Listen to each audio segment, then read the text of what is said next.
Bienvenue sur Saga Ancestrale. Installez-vous confortablement, fermez les yeux et laissez-vous emporter par la légende. Si cette histoire apaise votre esprit, n'hésitez pas à vous abonner et à laisser un like. N'oubliez pas la cloche pour ne rater aucune vidéo. La légende du jour est l'Eldorado, la cité des mille soleils. C'est parti. L'air du soir planait tiède sur la ville de Séville. Les cloches résonnaient encore, dispersant les derniers marchands sur la place dorée par le crépuscule. Les brocarts d'une échoppe, les rires de deux femmes, le cliquetis d'un cerclier polissant ses anneaux d'argent, Séville bruissait dans la lumière ambrée. Diego Alvarez y Errait, en marge, insascive el spectateur de la scène. Il longeait les colonnades de la cathédrale, sentait la pierre tiède sous sa paume. 21 ans, l'âge de la vivacité, des rêves en suspens, et déjà dans son regard toute la soif du monde. Sur la plaza de San Francisco, la rumeur flottait, plus qu'une rumeur, un parfum entêtant. Dans les ombres des arcades, un nom passait de bouche en bouche, comme un souffle entre complices. Eldorado, la cité d'or. Diego, dissimulé dans la foule bigarrée, écoutait sans ciller. L'or, pensait-il, aurait la saveur du miel, la lumière d'un soleil intérieur. Les matins précédents, il s'était levé avec cette idée qui poursuivait ses rêveries nocturnes. Chercher la grandeur, briser les taux de l'ordinaire. Le présent ne lui avait rien offert d'autre que les récits de marins tordant la bouteille sur des tables graisseuses, le regard vague vers un horizon qu'il ne saisirait plus. Mais ce soir, lorsque la rumeur parvint jusqu'à ses oreilles, elle s'enracina dans son esprit d'une manière irréversible. Un caballero en manteau de velours murmurait. Un officier revenu du Nouveau Monde a juré avoir vu la lumière d'une cité qui aveugle le soleil lui-même. Un miroir d'or, caché au cœur de la forêt. Une femme à la voix rauque contait qu'on en ramenait des paillettes incrustées sous la peau, cadeau d'un chef mystérieux, à 20 jours de pirogue depuis la côte. Diego s'approcha, d'un mouvement des épaules, il s'insinua dans le cercle. Ses yeux suivaient les lèvres, les mains chargées de gestes, assoiffées de savoir. La nuit avançait. Les lanternes frissonnaient. Et bientôt, chez le vieux Fernandez, un marchand astucieux aux histoires étirées, Diego s'assit dans l'ombre. Fernandez, assis sur son tonneau, humait son verre et racontait, comme chaque soir, l'Amérique. Il y avait servi, disait-il, sous les ordres d'un capitaine aux yeux de tempête, qui promettait monts et merveilles à tout homme brave. Il parla d'îles où les oiseaux chantaient la richesse, de fleuves où l'on puisait l'or à main nue, et de la ville cachée, celle dont la rumeur courait. Diego, fasciné, ne sentait plus le temps s'écouler. La flamme des chandelles dessinait sur son visage les contours de l'éveil. Quand le marchand évoqua la carte, fragment vieux comme un secret, l'explorateur sentit son cœur bondir. Et si tout cela n'était pas qu'un mensonge, si la légende avait été inventée pour piéger les crédules, embobiner les rêveurs? Malgré ces questions, Diego ressentit, à la façon dont le silence tombait dans la pièce, que le désir l'emportait sur le doute. Toute la nuit, il ne dormit point. Aligné dans son lit d'auberge modeste, il revoyait sans cesse l'éclat, le scintillement, la lumière répercutée sur 1000 visages dorés. À l'aube, Séville s'éveillait, dorée et indifférente. Diego jeta sur lui sa vieille cape, serra sa bourse maigre et se dirigea, décidé, vers le port. Là, entre les cris perçants des matelots, les ordres cinglants du capitaine de la Santa Maria del Mar, il sentit la fièvre du large. Les galions, tels des bêtes inertes, attendaient leur destin. Entre les tonneaux et les ballots d'épices, il interrogea, écouta, collecta les murmures. Chaque marin avait vu, ou cru voir, un éclat plus vif que l'eau ou le ciel. Tous jalousaient ceux qui prenaient la mer en direction de ces terres neuves. Bientôt, Diego fit la rencontre de deux hommes voués à changer sa destinée. L'un était Esteban de Ruda, ancien soldat, vif, les mains calleuses et les yeux clairs. L'autre Matteo Jiménez, homme discret dont le rire fuyait dès qu'on insistait. Pour eux, la rumeur n'était ni folie ni mensonge, mais une promesse obstinée, celle qui fait lever des hommes au matin, qui fait pousser des ailes à ceux que l'ennui use avant l'âge. Ils partagèrent leurs histoires, le pain sec et le vin âpre. La décision se forma, solide, entre les mots et les miettes. Ils se mirent à chercher les moyens, les armes, les soutiens. Diego approcha le capitaine Rodrigo Pizarro, réputé pour son courage et sa férocité. L'homme écouta, plissa les yeux et, à la description du trésor, pinça les lèvres d'un sourire où perçait à la fois la moquerie et l'envie. « Lord, dites-vous, jeune homme. Des milliers le cherchent, 1 sur 100 en revient. Ceux qui triomphent de la jungle reviennent plus pauvres qu'ils n'étaient partis, l'âme déchirée et les mains vides. On dit que l'or des Indiens ruine l'esprit avant de remplir la bourse. » Diego ne flancha pas. Il avait vu son père flancher trop souvent, lui qui racontait à côté du feu les défaites de ses ambitions. Il ne voulait pas être ce vieil homme-là. « J'y crois, capitaine. Les légendes ne naissent pas du vent. Je les verrai de mes yeux, quand bien même cela doit me coûter tout ce que je possède. » Pizarro observa le jeune homme très longtemps, puis conclut « La mer avale les insouciants. Mais si tu rassembles hommes et vivres, tu auras ma barque. » Cela suffit. Ainsi, les jours suivants, Diego et ses compagnons arpentèrent la ville, cherchant passeurs, scribes, cartographes, forgerons. Chacun se laissa séduire par le rêve ou la promesse de part future sur le trésor. Petit à petit, l'idée devint expédition. Les négociations pour les victuailles furent longues. On marchandait le prix des jambons salés, des biscuits, des tonneaux de vin, des alambics d'eau. Tous les regards se braquaient sur Diego, car il n'avait pour gage que sa parole et son regard de feu. Mais Séville était une ville d'audacieux, et certains vieux loups de mer se lancèrent à l'aventure. On rassembla une vingtaine d'hommes, jeunes et vieux, marins de fortune ou guérilleros revenus trop tôt. Lorsque, la veille du départ, Diego erra à nouveau dans la ville, étrangement vide et blême, il sentit le poids de sa décision. Les bruits du port, la brume au-dessus du Guadalquivir, tout semblait saluer une dernière fois ce fils turbulent. Il contempla la cathédrale, la Giralda, l'Alcazar, tous ces lieux chargés d'histoire, puis remit ses pas vers le quai. Son sac, maigre, ne contenait que l'essentiel. Un couteau, un journal vierge, la croix de sa mère, au fond d'une poche, 2 grains de café, rapportés jadis d'une précédente expédition familiale, souvenir d'un monde déjà vaste. La nuit du départ, Séville ressembla à une nef silencieuse. Sous la lune blanchie, Diego sentit le cœur battre de toute la ville. Des adieux murmurés, quelques poignées de main, des promesses gravées dans l'obscurité. La brise du fleuve portait jusqu'à lui une odeur de terre lointaine, mêlant la poudre, la sueur, l'huile rance et le jasmin. Le Santa Maria del Mar s'arracha enfin à la rive, au murmure des eaux noires. Les mâts grinçaient, le bois gémissait dans la tension du départ. Diego, sur le pont, regarda la silhouette de la ville disparaître, avalée par les brumes et le chant des rames. La traversée fut un apprentissage. L'océan, immense et glaçant, se fit d'abord ami puis adversaire. Le roulis ensevelit les estomacs trop faibles. Esteban, le vieux soldat, contait à la veillée les légendes des conquistadors dévorés par des tribus inconnues ou décimés par la fièvre.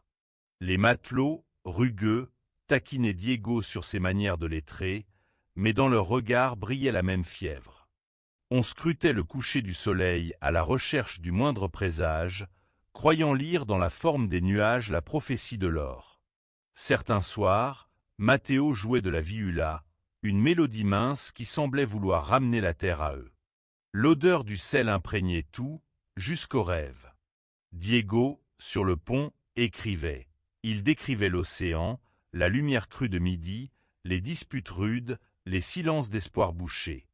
Il griffonnait une liste de promesses, de choses à ramener s'il survivait. Il songeait à sa mère, morte trop tôt, dont les histoires peuplaient son enfance. « Tu verras, murmurait-il dans le vent, je trouverai ce que tu cherchais toi-même. » Il s'accrocha à la rumeur, qui battait dans sa tête comme un tambour régulier. L'or n'était pas qu'un butin. C'était une revanche, une réparation, une promesse faite à l'enfant qu'il avait été. Les jours s'étirèrent.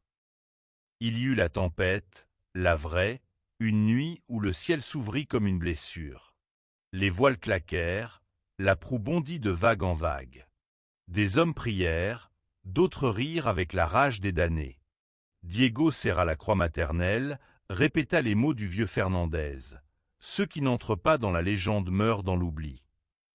La tempête passa, laissant sur le visage des hommes la ride nouvelle d'un âge supplémentaire. Après 6 semaines, la terre apparut, d'abord comme un trait, puis une ombre, puis la certitude. Ils touchèrent la côte, là où la jungle paraissait engloutir la mer. Diego débarqua, et aussitôt, l'épaisseur verte les enveloppa tous. La moiteur, inédite, s'insinua dans les pores, dans le linge, dans les conversations. Diego se réveilla au chant assourdi des oiseaux de la canopée, l'aube s'étirant à peine au travers du voile épais de la jungle. La moiteur de l'air collait à sa peau, et un parfum étrange flottait, fleuri et captif, comme suspendu entre lumière et ombre. À ses côtés, les autres membres de l'expédition achevaient de ranger les quelques affaires qu'ils avaient pu répartir sur leur dos, alors que les guides locaux inspectaient la litière de feuilles, cherchant les traces de bêtes ou les indices qu'une nuit, sans l'attention la plus vive, pouvait leur laisser. Parmi eux, il avait appris tant bien que mal à dire les prénoms. Lucia, l'anthropologue au regard acéré, Karl, le cartographe allemand roussi par le soleil, et 2 porteurs filiformes nommés Emilio et Gabriel, dont la mémoire semblait receler tous les chemins secrets de ces sous-bois. C'était surtout le chef des guides, un homme trapu au très puissant, surnommé Vitor, qui menait la marche et la donnait chaque matin, une faconde basse pour ne jamais troubler le silence mitoyen du ciel vert. Eux seuls paraissaient savoir ce que la forêt attendait de leur passage. Le groupe prit la piste avant que les brumes ne se dissipent. Le sol glissait sous les chaussures, détrempé de pluie nocturne. La jungle s'ouvrait à grands bras, ténèbres saturées de cris lointains et de murmures végétaux.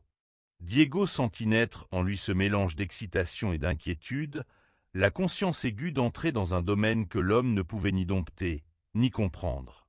Les arbres, hauts comme des cathédrales, mêlaient leurs cimes, entrelaçant l'obscurité à la lumière en un tissage mouvant. Parfois, un sursaut d'écureuil lançait une pluie de gouttes. Ailleurs, le cri sourd d'un animal invisible ponctuait la longue plainte des insectes. Ils marchèrent ainsi, haletants, toute la matinée. Les vêtements prenaient la sueur, la boue s'incrustait aux chevilles. Pourtant, il y avait chez chacun une attention inflexible, celle des hommes qui avancent conscients d'être étrangers ici. Régulièrement, Vitor s'arrêtait pour vérifier un repère.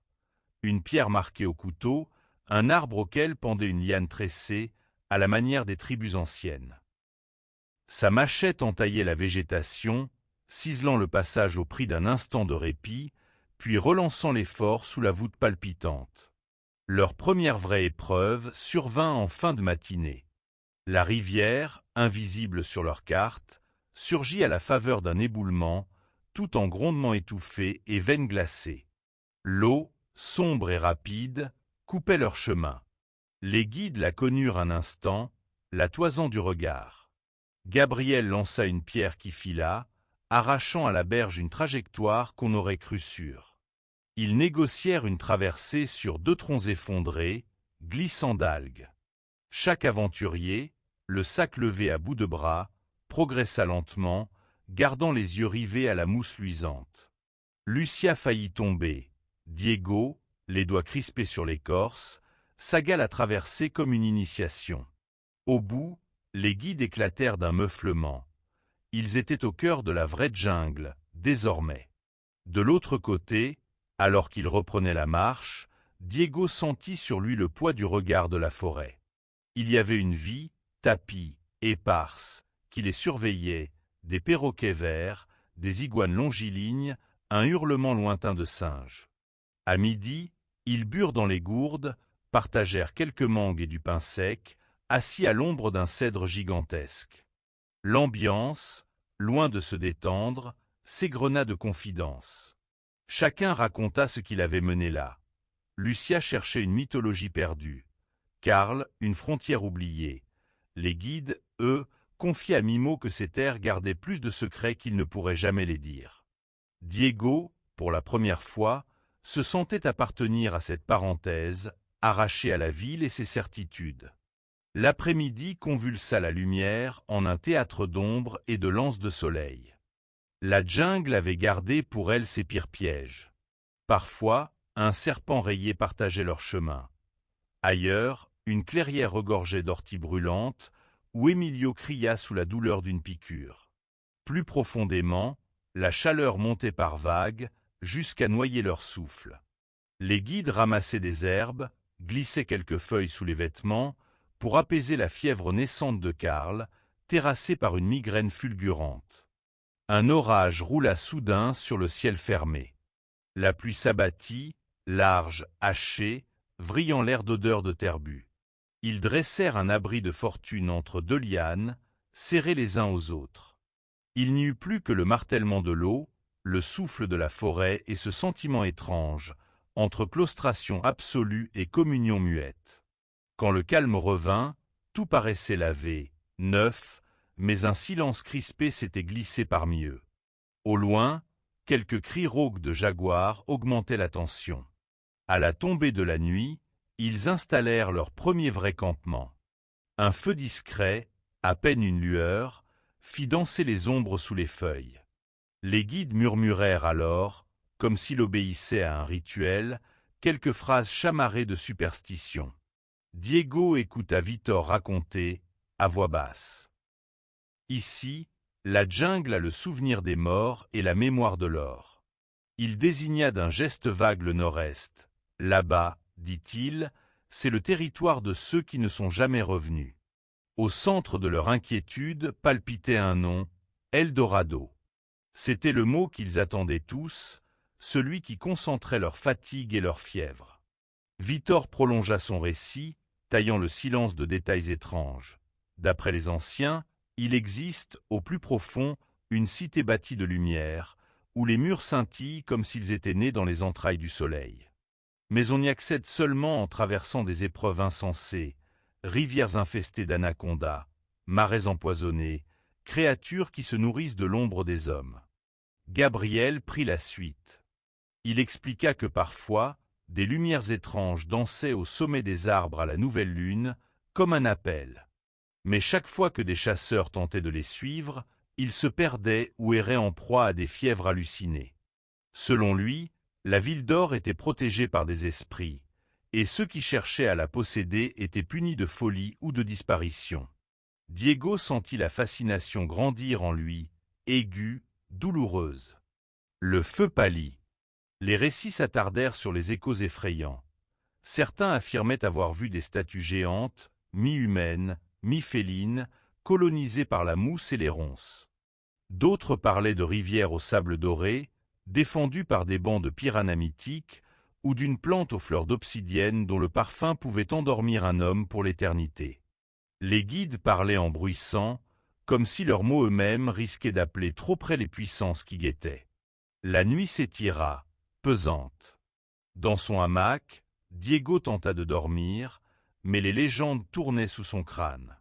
Le murmure infini de la forêt, jamais tout à fait paisible, se confondait avec les rumeurs d'Eldorado. Il rêva d'un chemin de pierres illuminées, d'un pont d'air flottant sur la canopée, puis d'yeux dorés qui le suivaient, mi-promesse, mi-menace. À chaque sursaut de liane ou à chaque cri nocturne, il se rappelait que la frontière entre rêve et réalité, ici, n'était peut-être qu'une question de regard. Le lendemain, ils reprirent la marche, toujours plus profondément. Parfois, la jungle resserrait ses bras jusqu'à les obliger à ramper dans des tunnels de racines suintantes. D'autres fois, elle s'ouvrait sur des clairières emballées de brume, où de vieux arbres tors s'enlaçaient comme des gardiens. Sur leur route, ils croisèrent les restes d'un ancien campement, quelques os blanchis, des lambeaux de tissu, un journal détrempé, témoignage muet de ceux dont l'aventure s'était échouée là. La maladie rôdait aussi. Emilio, un matin, se plaignit de fièvre, un frisson remonta en vague parmi eux. Diego l'aida à mâcher quelques feuilles amères que Victor lui prépara, surveillant son délire et changeant les compresses d'eau. Rien n'y faisait. L'humidité, la chaleur, la menace constante de piqûres inconnues rendaient toute blessure grave. Karl montra les premiers signes d'éruption à la cheville, peut-être un insecte, peut-être pire. Mais la fièvre n'arrêtait pas l'expédition. Ralentis, ils poursuivirent, portés par la conviction que chaque pas les rapprochait de l'énigme dorée qui les hantait. Dans les rivières, la vigilance se fit obsession. Un pas de côté, et on s'enlisait dans une vaste tranchante, les chaussures aspirées par la boue, les mollets lacérés par des épines invisibles. Les guides tendaient des cordes, traçaient mare après mare, murmurant des prières oubliées. Parfois, un éclat fugitif attisait leur fascination. Une gemme incrustée dans le lit de la rivière, un reflet jaune innocemment perdu sur une pierre. Mais toujours, on avançait, laissant derrière soi plus de questions que de réponses. Les animaux, de plus en plus audacieux, s'approchèrent du campement la nuit. On entendait la course brève d'un tapir, le sifflement furtif d'un serpent trop grand. Une nuit, un jaguar tourna près du feu, ses yeux deux braises suspendus dans la fourrure épaisse de l'obscurité. Victor garda la main sur sa machette, ses paroles réduites à un souffle. Au matin, ils trouvèrent des empreintes circulant autour du camp, comme si la bête avait dansé à la lisière du cercle humain. Diego sentit un frisson le parcourir. Était-ce la peur, ou la certitude d'être une brume légère s'élevait, comme une écharpe diaphane, dans le creux de la vallée. Les arbres, hauts et noueux, s'éclaircissaient peu à peu à mesure que la lumière dorée du matin filtrait à travers les branches. Les pas du groupe, fatigués mais déterminés, s'enfonçaient dans la mousse épaisse et tapissaient le silence d'un crissement discret, régulier. Les semelles de cuir usé frottaient les racines apparentes tandis qu'ici et là, des chants d'oiseaux inconnus ponctuaient l'air frais. Enfin, après tant de semaines à longer rivière, franchir marais et s'arracher les mollets aux lianes, la sensation de quelque chose de nouveau s'imposa. Peut-être un tout autre monde, où chaque souffle semblait contenir une promesse. C'est vers l'approche du soir qu'ils l'aperçurent. Entre deux bouquets d'arbres épais, se dessinait une clairière et, au milieu, des habitations, des huttes de terre, de bambou et de chaume, posées en cercle comme les pétales d'une fleur ancienne. De la fumée montait, blanche et droite, des foyers, et dans l'air flottait comme un chuchotement, une mélodie basse, portée par le vent, qu'aucun d'eux ne reconnut. C'était un village, caché, préservé, presque irréel au point que Diego crut d'abord à une hallucination suscitée par la fatigue. Ils furent accueillis avec prudence. Les indigènes, hommes et femmes vêtus de tissus colorés dont les motifs semblaient raconter une histoire propre à leur corps, s'étaient assemblés autour du groupe, à la lisière du cercle formé par les huttes. Leurs regards étaient sombres, curieux, mais nul ne manifesta d'hostilité. Sur l'épaule nue d'un vieil homme, une marque tatouée, circulaire, attira l'œil de Diego, un motif d'ondulation et de points qui rappela à l'espagnol des dessins observés sur des poteries de la côte. Francesco, le prêtre du groupe, dessina lentement le signe de la croix sur sa poitrine, murmurant un Ave Maria, plus par souci de se rassurer que par ferveur. Mais Pedro, le guide local qui les accompagnait depuis quelques jours, s'avança. Il échangea quelques mots dans une langue chantante avec l'un des anciens. Un échange qui s'étira. Les regards se portaient alternativement sur le groupe, parfois sur Diego, parfois sur les armes reposant sur les épaules de quelques soldats. Puis, soudain, un signal. Les corps se détendirent. Deux jeunes garçons aux cheveux nattaient partir en courant dans le dédale entre les huttes, et bientôt revint une femme portant un plateau de fruits à la chair dorée, doux comme de la mangue et inconnu de tous. Autour du feu central, les voyageurs s'installèrent. Diego sentit le poids de la route retomber, les muscles noués se relâcher, un peu rassérénés par l'accueil réservé quoique vigilant. Tous semblaient fascinés par l'aura de mystère qui flottait sur le village, comme un voile invisible. Les habitants ne parlaient pas fort. À chaque question posée à voix basse par Pedro, l'ancien répondait sur le même ton. Diego sentit que derrière les mots subsistait autre chose, impalpable, comme si la vérité se cachait entre les syllabes et demandait à être écoutée plutôt qu'entendue. La nuit tomba vite. Quand les flammes commencèrent à illuminer les visages, les ombres dansaient sur les murs de terre, et les bruits de la forêt s'estompèrent, remplacés par le bruissement du vent et les battements sourds d'un tambour. Les histoires commencèrent alors. Les villageois racontaient que, plus loin dans la forêt, un roi au nom effacé par les siècles régnait autrefois sur une cité d'or.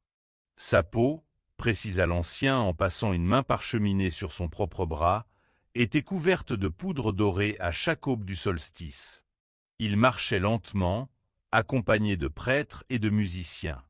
Lorsque la première lumière du jour touchait le lac sacré, il s'immergeait, laissant l'or se disperser sur l'eau, comme une pluie de lumière sur l'onde. Tous alors jetaient des offrandes, bijoux, pierres précieuses, statuettes, dans l'espoir que leur roi leur apporte prospérité et paix. Diego, assis à même le sol, sentait le froid gagner ses mollets, mais l'histoire lui tenait chaud. Jamais il n'avait entendu une légende contée avec tant de simplicité, tant de naturel, loin des exagérations parfois rapportées par les autres conquistadors et chasseurs de fortune croisés sur la route. Ici, le doré de ce roi n'était pas une vanité. C'était un acte de sacré, un rituel de passage qui liait le souverain à son peuple. Ce n'était pas seulement une promesse d'abondance. Il y percevait un équilibre subtil entre don et secret, mémoire et oubli. Le vieux chef, au teint ridé et grave, raconta enfin que la cité de ce roi n'existait plus. On ne parlait jamais de son nom à haute voix, par respect ou par crainte. Certains disaient que la forêt elle-même l'avait englouti. Trop d'étrangers en quête de richesse avaient fait couler le sang, et le souffle des anciens dieux avait recouvert les pierres d'un voile impénétrable. Mais, ajouta-t-il d'une voix si basse que Diego dut se pencher à s'enfroisser la nuque, chaque année, les esprits du lac revenaient murmurer aux oreilles de ceux qui savaient écouter. Diego sentit alors une certitude étrange s'insinuer en lui, celle que la cité n'était pas une simple chimère. Ce peuple n'aurait pas inventé pareille histoire pour des invités imprévus. Il percevait dans la manière dont les anciens détournaient les yeux, dans le silence après chaque phrase, le poids d'un secret jalousement préservé, un secret plus fort que l'or lui-même. La nuit avançait. Les gestes des villageois devenaient plus lents, les rires plus étouffés. Une vieille femme, qui jusque-là était restée en retrait, leva la main et s'adressa à Pedro.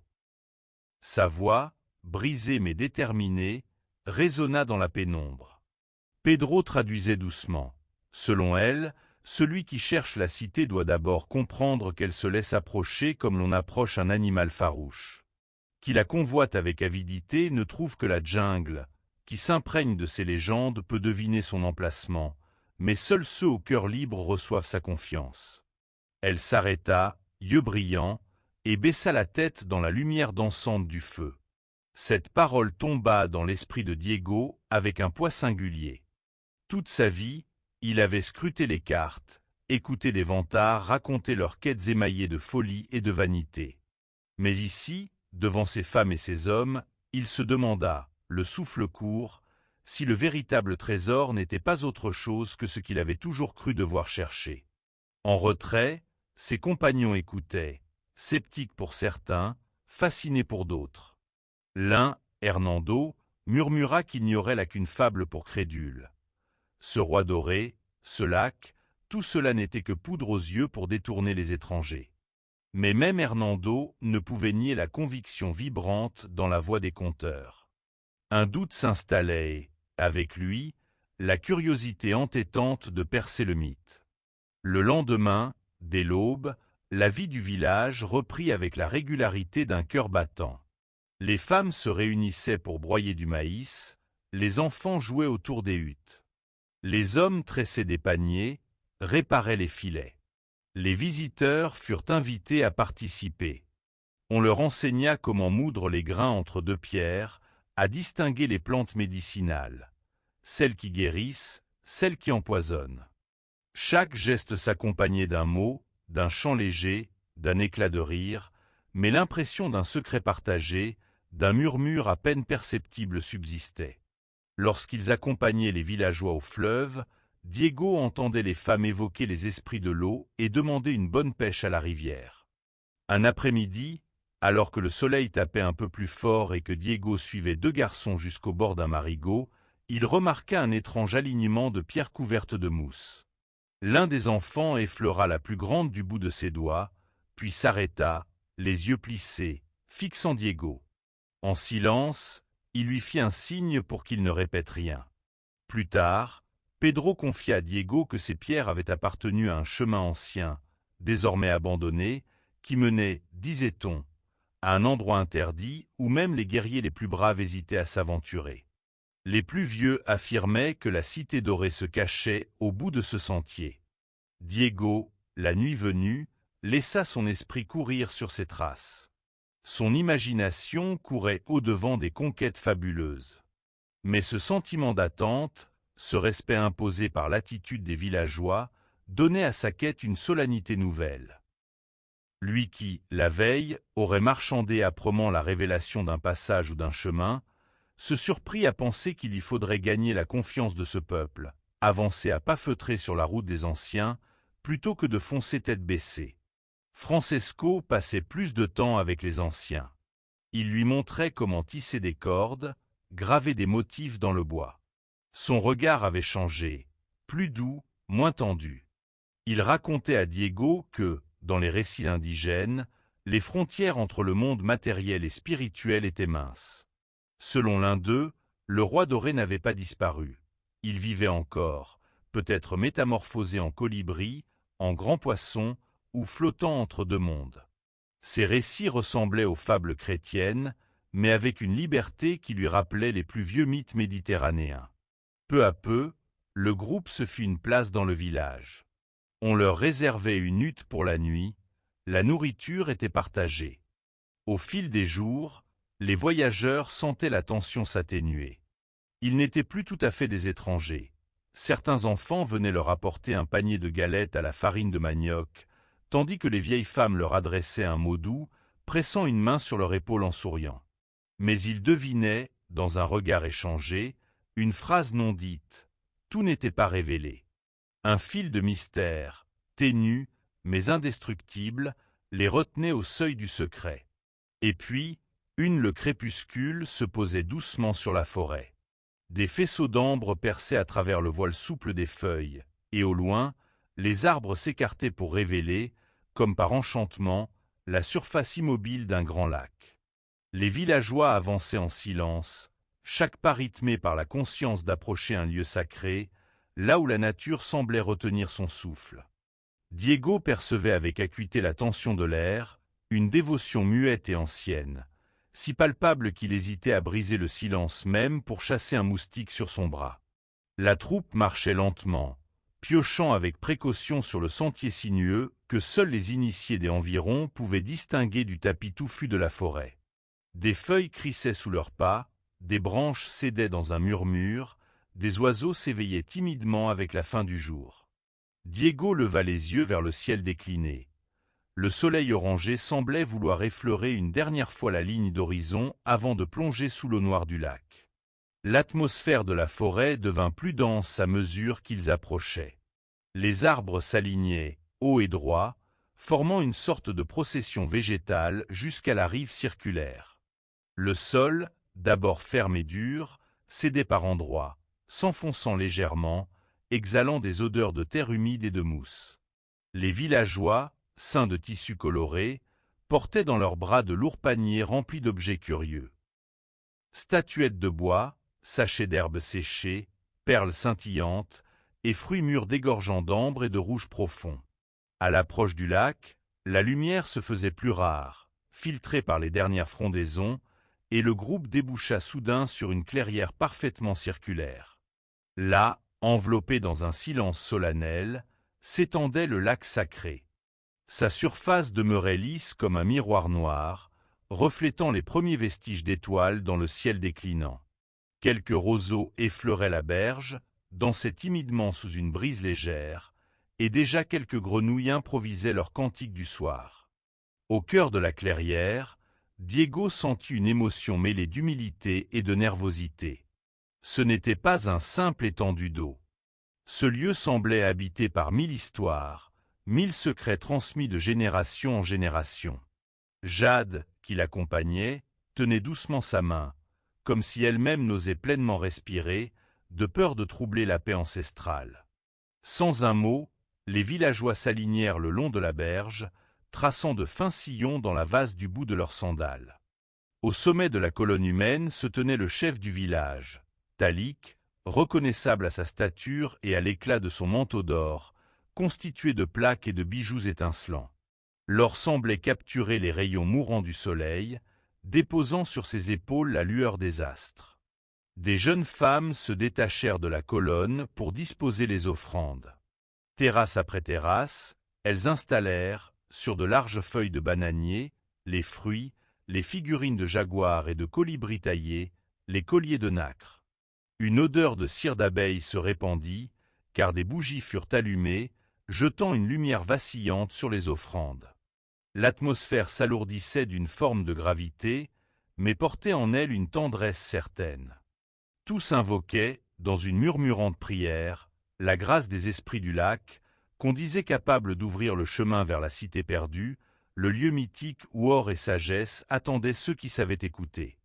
Talik leva les bras très lentement, imposant un silence parfait. Sa voix s'éleva alors, grave et posée, dans le dialecte du village. Il récitait les paroles du rituel, et le son des syllabes anciennes semblait s'accrocher dans la moiteur du soir, façonnant un souffle mystique sur l'eau. Diego, même sans comprendre la langue, sentit une vibration parcourir son propre squelette, comme si la cérémonie perçait au-delà des mots, s'adressant à la part la plus profonde de son être. À la fin du chant, 2 lieutenants vinrent enlever délicatement la cape d'or de Talik, révélant son torse nu, peint de symboles rouges et noirs, traces énigmatiques évoquant la lutte, la vie, la protection. Le chef, maintenant nudité sacrée, reçut un collier d'or massif, puis on lui tendit un petit panier de pétales, qu'il jeta un à un sur l'eau. Chaque pétale effleurait la surface, y restant flotter un bref instant avant d'être absorbé comme par magie. Avec la lenteur d'un roi babylonien descendant de son trône, Talik s'avança dans l'eau.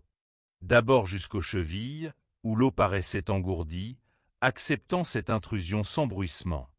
Puis jusqu'aux genoux, aux hanches, l'or de son collier luisait d'un éclat spectral à la surface. Des chants très bas, presque murmurés, s'élevèrent de la berge, un accompagnement solennel et chuchoté au passage du chef. Talik esquissa un dernier geste vers le ciel puis, d'un mouvement souple, plongea dans le lac. Un silence profond s'abattit. Une unique gerbe d'eau s'éleva dans les airs, puis plus rien. La surface retrouva son immobilité de miroir, ne gardant aucune trace du passage de l'homme, comme si le temps s'était arrêté. L'attente dura. Diego crut sentir son cœur battre aussi fort que celui de Jade à côté de lui. Tous attendaient, yeux rivés sur le point où le chef avait disparu. Les prières, cette fois, étaient silencieuses, intérieurement adressées aux esprits bienveillants. Quelques instants plus tard, ou bien une éternité, une bulle apparut, puis un remous, et Talik émergea. L'eau dégoulinait sur son visage, illuminé de gouttes d'or liquide, et sur ses épaules ruisselantes. Il semblait transformé, porteur d'une paix solennelle et d'une gravité renouvelée. Les villageois saluèrent son retour d'un chant plus fort, un cri de gratitude et d'espoir. Les femmes s'inclinèrent, les enfants serraient les mains de leur mère. Talik, debout dans l'eau jusqu'à la taille, leva à nouveau les bras vers le ciel. Un prêtre vint déposer à ses pieds un bol de céramique rempli de graines. Le chef prit une poignée, prononça une bénédiction, puis dispersa les graines sur l'eau. Elles dérivèrent en larges cercles concentriques, s'éloignant lentement de la rive. Un homme s'approcha alors du bord, tenant une longue flèche de bois ornée de plumes colorées, et la planta doucement dans la vase, marque du vœu formulé cette nuit. Une fois la cérémonie achevée, Talik sortit de l'eau. La cape d'or fut replacée sur ses épaules. Il ne dit mot, mais, d'un sourire calme, invita les étrangers à s'asseoir avec le reste de la communauté autour d'un petit feu que l'on venait d'allumer sur la plage. La lumière du feu vacillait, dessinant sur les visages des reliefs mouvants. Chacun accueillait la chaleur du brasier comme un gage de fraternité et d'espoir. Les villageois partagèrent alors des fruits frais et du maïs grillé. Les enfants couraient en riant autour du cercle, leur innocence semblant apaiser les terres, comme pour demander pardon à la forêt pour l'intrusion humaine. Jade recueillit, doucement, un peu de l'eau du lac entre ses paumes jointes, la regardant s'égoutter lentement, fasciné par la sensation de calme qu'elle procurait. Julian, le cartographe du groupe, dessinait déjà des esquisses du paysage à la lueur des flammes, tentant de capturer l'aura solennelle de la cérémonie dont il venait d'être témoin. Même Thomas, pragmatique et d'ordinaire peu sensible aux légendes, demeurait silencieux, comme apaisé ou, peut-être, intimidé par la force tranquille des villageois. Le chef Talik fut approché par Diego, qui, conscient d'être l'étranger, choisit soigneusement ses mots à travers son espagnol hésitant. Jade traduisit dans la langue locale, tout en respectant la musicalité très protocolaire des échanges. « Talik, commença Diego, sa voix résonnant à la lisière des chants d'insectes, nous vous remercions pour l'honneur d'avoir été témoin de votre rituel. Nous sommes à la recherche de la cité perdue dont parlent les esprits. Peut-être pouvez-vous nous guider ?» Talik écouta, soupesant chaque mot derrière ses yeux sombres et insondables. Il répondit d'une voix emplie de patience, détachant chaque syllabe comme s'il sculptait la brume du soir. « Le lac vous a accepté, mais nul mortel ne commande aux esprits. Ceux qui cherchent la cité doivent écouter le silence et voir au-delà des apparences. Moi, je ne connais pas le chemin. Mon devoir est de demander la faveur des dieux pour le bien du village, pour que la forêt nous épargne et que nos enfants grandissent en paix. » Une longue pause suivit, pendant laquelle les crépitements du feu semblaient être les seuls mots permis. Jade murmura « Ici, même Talik n'a pas accès au secret du lac. » Diego regarda la surface obscure. Même en la fixant, même après la cérémonie, rien ne trahissait la présence d'un passage secret ou d'un message perdu. Il avala sa déception, conscient qu'ils avaient été, malgré tout, invités à franchir une frontière invisible, autorisés à marcher sur un territoire que même beaucoup de villageois n'avaient pas le droit d'approcher. Pourtant, la curiosité et l'espoir rongeaient Diego. Il voulait croire que le rituel pouvait ouvrir une porte, au moins symbolique. Il chercha du regard un signe, quelque chose que les autres n'auraient pas vu. Mais tout demeurait, la surface du lac noir, impénétrable, à peine troublée par la caresse nocturne du vent. Il interrogea les anciens du village. Une femme âgée, cheveux blancs nattés, peau plissée par la vie plus que par l'âge, raconta, dans un souffle, une histoire vieille d'un siècle. Certains prétendent que, lors d'une nuit sans lune, les étoiles tombent dans l'eau pour guider les âmes méritantes. Mais il faut savoir ce que l'on cherche. Beaucoup sont repartis sans jamais même rêver du chemin. Son regard s'attarda sur Diego, complice et triste à la fois. La nuit avançait. Les étoiles à accent grave la lisière de l'aube, la lumière peinait à percer la canopée étouffante de la jungle. L'humidité pesait sur chaque geste, se faufilait entre les coutures des vêtements, se déposait en perles sur les fronts et les cils. Au fur et à mesure que la troupe s'enfonçait davantage parmi les troncs massifs, les cris lointains des singes hurleurs accompagnaient leurs pas. On aurait dit des échos d'esprits anciens qui murmuraient aux denses lianes, à de larges fougères et aux racines sinueuses s'abreuvant de la moiteur. Même le sol semblait se mouvoir sous leurs pieds, recouvert de feuilles, d'insectes et parfois d'ombres imprécises. Diego marchait en tête, sa machette déjà rouillée à la main, fendait mollement les branchages épineux. Il sentait une tension nouvelle dans la progression du groupe, une prudence mesurée, les regards furtifs échangés. Plus ils avançaient, plus le sentier se rétrécissait en un simple fil entre les ronces. La chaleur, la fatigue et l'inquiétude s'enroulaient autour du groupe tel un serpent implacable. Chaque respiration s'accompagnait d'un goût métallique, lourd, presque étouffant. Ils firent halte pour reprendre leur souffle dans une petite clairière, entourée d'arbres tordus par le poids des âges. Diego retira son chapeau et s'aspergea le visage avec l'eau chaude de sa gourde. Il observa ses compagnons, Juan, aux mains toujours tremblantes mais résolues, Elena, le regard déterminé mais la démarche de plus en plus hésitante, et Samuel, qui fixait le vide, la mâchoire serrée. José, à la queue du groupe, semblait quant à lui dissimuler quelque chose, jetant de furtifs coups d'œil à l'arrière. Samuel brisa le silence. « Je déteste cet endroit, la forêt pue la mort. » Elle lui répondit en laissant tomber lourdement une grosse noix sur son épaule. Un rire nerveux s'empara de la troupe. Seule Elena ne souriait pas. « Ce n'est pas naturel, » murmura-t-elle en scrutant les ombres entre les arbres. « Rien ne devrait être aussi silencieux par ici. » Une sensation diffuse de malaise se répandit, palpable, électrique. Ils reprirent la marche à travers les rampes de lumière verte filtrées par le feuillage. Le chemin se dérobait tantôt sous les racines, tantôt sous les soubresauts du terrain. Après plusieurs heures, le sol dévalait brusquement en descendant vers un vallon obscur, où la brume stagnait. Face à eux, un pont suspendu d'allure précaire s'étirait au-dessus d'un gouffre envahi par des touffes de fougères géantes. Le bois du pont était pourri, les cordes usées, rongées par le temps et l'humidité. Les planches moussues semblaient s'enfoncer sous leur propre poids. Aucun bruit, si ce n'est le bourdonnement incessant des insectes tournoyant autour de leur tête. Diego passa la première jambe, testant la solidité d'une planche du bout de la botte. Le bois craqua sourdement.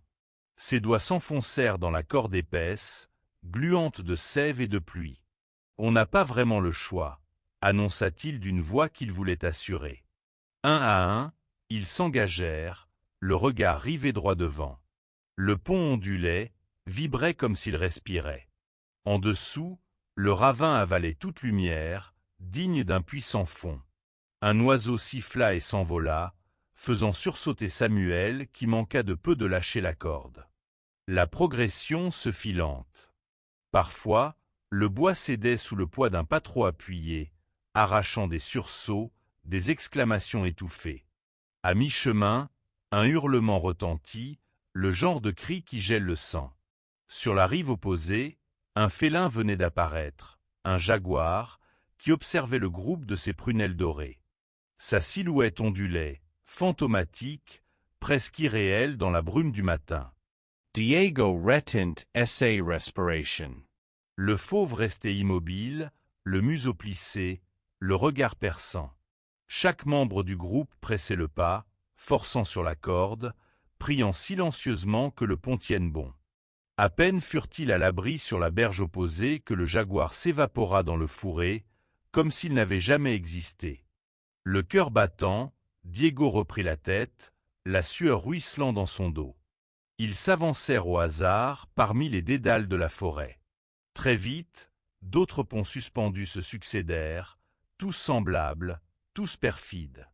Le groupe avançait à la lisière de la peur, porté par l'idée d'un trésor dont la rumeur ne semblait plus aussi concrète que la sensation de danger.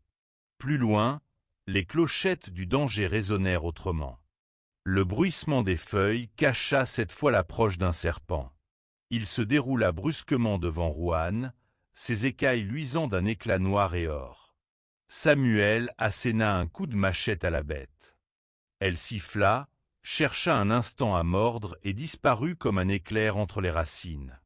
La tension monta d'un cran. Chacun essuya son front, comme s'il pouvait retirer ainsi la peur elle-même.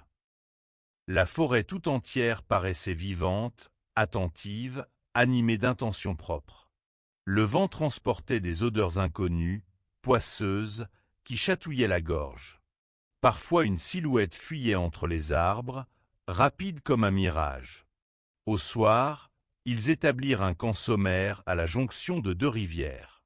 L'odeur de la vase s'ajoutait à celle de l'humus et des fleurs écrasées. José remua fébrilement les braises, surveillant du coin de l'œil le contenu de son sac. Diego, allongé près du feu, Écouter les autres se disputer à demi-mot sur la marche du lendemain, la direction à prendre, la nécessité de se reposer. Une querelle éclata entre Samuel et Rohan, portant tout d'abord sur une piqûre d'insecte qui s'était infectée, puis sur la façon de rassembler plus de bois. « Tu ne fais jamais ce qu'il faut. Et toi, tu crois tout savoir. » Les voix montaient, les regards s'embrasaient. Diego soupira, se redressa. Assez. On ne survivra que si on se fait confiance. Helena, silencieuse, observait la scène, ses mains serrées autour de sa gourde. Au cœur de la nuit, la pluie tomba. Pas une pluie ordinaire, non. Les gouttes tombaient lourdes, tièdes, gluant sur leur lit de fortune, effaçant toute trace de chaleur et d'apaisement. Les moustiques, excités par l'humidité, fondaient sur le groupe. Diego sentit une démangeaison, puis une brûlure. Le lendemain, le bras d'Helena était boursouflé par une piqûre, et Rohan frissonnait. Les premiers signes d'une fièvre le prenaient, des tremblements, des sueurs froides, un regard qui se vidait. « Ce n'est rien, j'irai mieux demain », assura-t-il, mais sa voix n'était qu'un souffle. Ils reprirent leur lente avancée, la marche devenue désespérée. À chaque pas, la végétation semblait plus oppressante. Les troncs se resserraient, les fourrés craquaient sous le passage d'animaux invisibles. À 2 reprises, le cri strident d'un oiseau fit croire à une embuscade. Un bruit singulier s'éleva, celui du chant de 1000 grenouilles. Diego s'arrêta, un sentiment grandissant de ne pas appartenir à ces lieux. Bientôt, une rivière barre leur chemin, large et verte, piquetée de nénuphars et bordée de pieux naturels, des racines démesurées, dressées comme des griffes. Il n'y avait pas de pont ici, mais un vieux tronc couché en travers du courant. Après s'être assuré que personne ne l'observait, José se proposa de passer le premier. Il avançait avec une agilité suspecte, légère, pour quelqu'un qui était censé être épuisé. Diego fronça les sourcils, mais lui emboîta le pas.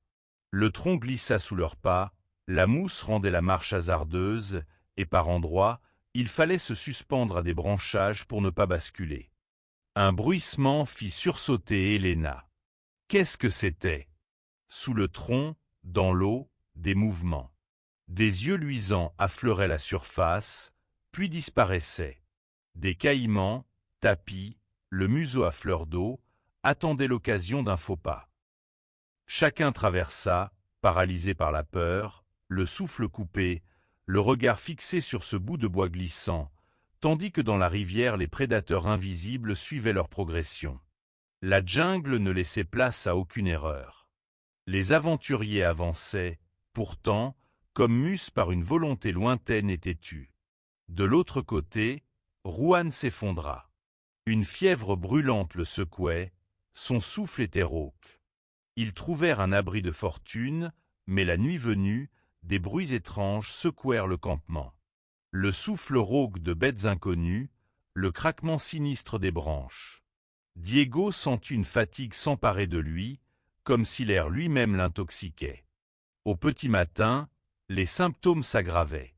Helena, inquiète, fouilla dans la maigre trousse de secours.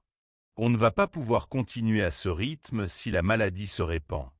Diego observa la carte, humide, déchirée. Soudain, il se demanda, tout cela en valait-il la peine? Combien d'autres dangers la jungle leur réservait-elle encore? L'image de la Cité d'Or, si claire quelques jours plus tôt, semblait désormais lointaine, presque absurde. Même s'il la trouvait, survivrait-il au trajet du retour? L'avidité s'était glissée partout, corrodant les rapports du groupe. Ils avancèrent vers l'est. Le sentier, si l'on pouvait appeler ainsi le mince couloir entre les fougères géantes, disparaissait parfois complètement, englouti sous les chutes de feuilles récentes. Il pataugeait dans de l'eau croupie jusqu'aux genoux, et chaque appui semblait annoncer un danger sous la surface. Une anguille électrique, une grenouille venimeuse, ou pire encore. Là s'engrave l'aube d'un nouveau jour, la lumière dorée du soleil commençait doucement à percer la canopée luxuriante. D'infimes rayons dansaient sur la mousse épaisse et le fouillis vers des fougères, traçant des éclats fugaces sur les visages encore alourdis par la fatigue des voyageurs. Les chants des oiseaux accompagnaient la brume matinale, une brume légère qui, à chaque pas, se déchirait autour de leurs jambes comme la toile soyeuse de quelque ancien rêve. Le groupe avançait en silence, guidé d'instinct par la certitude que le chemin s'éclaircirait sous leurs pas. Depuis la découverte de la statue du jaguar, chaque élément croisé leur paraissait porteur d'un sens caché. Les arbres mêmes semblaient les observer, tordus dans des postures énigmatiques. Diego menait la marche, son pas hésitant mais déterminé, cherchant partout de quoi percer les mystères de ce coin perdu de la jungle. Ce fut Maya qui les stoppa net, son bras tendu, bouche entr'ouverte, yeux soudain remplis d'étonnement. Là, au pied d'un massif d'anciennes pierres envahies de lichen, quelque chose brillait sous la caresse oblique du soleil. Ils approchèrent, l'esprit suspendu, le souffle court. Sur une large dalle couverte d'inscriptions effacées par le temps, des pierres plus petites avaient été disposées, formant une étrange spirale. Toutes étaient couvertes de symboles incisés, mais certaines scintillaient. C'était un éclat profond, presque magique. De minuscules filaments d'or couraient dans les rainures, dessinant des motifs à la fois familiers et totalement incompréhensibles. Diego s'accroupit pour mieux observer. Il promena son doigt sur la surface polie. Les filaments dorés, incrustés dans la roche, semblaient former un langage, mais chaque caractère, chaque sigle, paraissait mouvant et sinueux, comme s'ils échappaient à toute tentative de traduction immédiate. Il reconnut néanmoins quelques signes similaires à ceux du carnet de croquis que son arrière-grand-père avait laissé. Ces mêmes glyphes étranges qui l'avaient mené jusque-là. Maya, penchée sur son épaule, soufflait doucement pour chasser la poussière. Anaïs, restée en retrait, ramassait une à une les pierres détachées, sceptique, alors que Samuel, le regard rivé aux alentours, tentait de percevoir le moindre danger. « Regardez comme elle brille !» murmura Diego. « Elle dessine quelque chose, une carte, peut-être. » Il déplaça lentement quelques-unes des pierres. À chaque mouvement, le schéma changeait. Parfois, une partie semblait s'illuminer davantage, mais si l'ordre était incorrect, les motifs s'éteignaient, absorbant la lumière et redevenant ternes et banals. Le soleil s'élevait, allongeant les ombres. Le chant des oiseaux se fit plus insistant. Dans l'air flottait ce parfum de mystère propre aux légendes anciennes. On aurait dit que la jungle elle-même retenait son souffle. Diego consulta le vieux carnet, tournant frénétiquement les pages. Certains symboles y figuraient, reproduits maladroitement à l'encre. L'écriture tremblotante de son aïeul courait entre les dessins. Astérisque, les pièges sont doux au regard, le vrai chemin se dissimule dans la lumière qui danse. Asterisk. Que voulait-il dire? Pensa Diego à voix haute. Anaïs s'approcha alors, ses yeux clairs réfléchissant la lueur dorée. Elle examina attentivement les pierres, en soupesant une, puis une autre. Peut-être. Peut-être que ce n'est pas une question de combinaison, mais de l'instant où on les regarde ou comment on regarde. Les symboles changent avec la lumière, non? Diego tourna la tête, intrigué. Il replongea dans la contemplation des signes, attendant que ses yeux s'habituent à la lumière changeante. À mesure que le soleil gagnait en hauteur, chaque pierre se paraît différemment, les filaments d'or prenant de nouveaux reflets, révélant parfois des segments dissimulés. Diego eut alors l'idée de faire basculer certaines pierres selon les rayons du soleil. Peu à peu, un motif complexe émergea, une trame, une sorte de réseau. Leur position, une fois alignée à la verticale, révélait un tracé sinueux qui ressemblait à un chemin serpentant entre deux montagnes stylisées. Il partagea sa découverte. Maya, doigt croisé d'excitation, fit remarquer que certaines pierres, à peine moins brillantes, semblaient interrompre la ligne principale. Lorsque Diego tentait de les déplacer ou de les intégrer à la carte, tout le schéma perdait son harmonie, plongeant la dalle dans l'obscurité. Un instant de silence pesa sur le groupe, lourd de déception. Ils recommencèrent, testant inlassablement les combinaisons, faisant pivoter, échangeant, observant à différents moments de la journée. Chaque tentative infructueuse semblait retirer un peu d'espoir. La chaleur pesait, la fatigue rendait les gestes maladroits. Mais Diego se sentait porté par une intuition. Il y avait là une énigme ancienne, piégée sciemment par des mains avisées. Il se rappela alors d'une légende, la prophétie de ceux qui ont bâti la cité perdue. On disait qu'ils protégeaient leur savoir par des leurres subtiles. Ils savaient jouer avec les attentes, créer des fausses pistes nimbées de beauté pour égarer les chercheurs avides. La vraie piste était souvent plus discrète, camouflée dans un détail imperceptible, ignoré par ceux qui ne cherchaient que l'éclat. Poussant un soupir, Diego prit le temps d'observer les pierres ternes.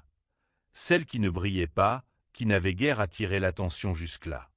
Il en observa une, couverte d'un fin réseau de lignes gravées, presque illisibles, distinctes des larges glyphes dorés. En la rapprochant d'une pierre plus éclatante, il remarqua que les marques se complétaient, formant la silhouette d'un oiseau en plein vol, tête tournée vers l'est. Soudain, un bruissement fit sursauter les quatre amis. Samuel leva le bras, ordonnant le silence, prêt à défendre le groupe contre quelques prédateurs. Mais ce n'était qu'une nuée de papillons couleur ambre, surgissant du sous-bois, effleurant la surface des pierres, puis disparaissant dans une gerbe de lumière. Diego eut alors une idée, une intuition qui semblait lui avoir été soufflée par la brise elle-même. Il repositionna la pierre terne à côté d'autres à faible éclat, formant une nouvelle ligne. À l'instant où il posa la dernière, un éclat de lumière traversa la dalle entière, et un subtil déclic résonna sous la mousse.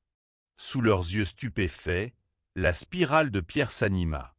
Les filaments d'or vibrèrent, et, comme si la dalle respirait enfin après des siècles de sommeil, des bribes de phrases apparurent entre les glyphes, révélant un message oublié. Tant que l'œil sera ébloui, la voie sera close. Lorsque l'humble l'emportera sur l'orgueilleux, le passage sera révélé. Anaïs retint son souffle. Les pierres ternes, jusqu'ici négligées, constituaient le centre du tracé, une colonne vertébrale qui guidait le chemin, alors que les pierres dorées, aussi séduisantes soient-elles, n'avaient servi qu'à détourner leur attention. Les fausses pistes éblouissaient, menaient à l'erreur. Seule la simplicité révélait la carte authentique. Diego Surit, Solige. Il s'était laissé séduire, lui aussi, mais il avait su s'arrêter à temps. Il lut à voix haute la suite du message, qui leur offrait des indications concrètes. Marchez vers l'ombre unie, là où les feuilles se taisent et que l'eau murmure. Que la route droite vous effraie, car elle n'est qu'illusion. Le schéma, désormais stable et lumineux, révélait un trajet en zigzag, évitant les larges clairières et contournant ce qui ressemblait à un cours d'eau dessiné en filigrane dans la pierre. Autour d'eux, la jungle semblait avoir changé. Où était-ce leur regard qui, enfin, voyait au-delà de l'apparence? Ils remercièrent d'un geste presque solennel les pierres mystérieuses, comme pour honorer la patience de ceux qui, jadis, avaient conçu cette épreuve. Animés d'une confiance nouvelle, ils reprirent la route selon les indications de la carte secrète. À chaque bifurcation, Diego scrutait l'ombre, cherchant le murmure de l'eau, traquant les indices invisibles laissés par les bâtisseurs. Plus d'une fois, ils furent tentés d'emprunter des sentiers larges et limpides, mais le message continuait de résonner dans leur esprit. Astérisque, la route droite n'est qu'illusion astérisque. Bientôt, le chemin devint plus étroit, à peine discernable sous les feuillages denses. Mais, à la faveur d'un faisceau de lumière tombé d'en haut, ils repérèrent une suite de symboles identiques à ceux de la dalle.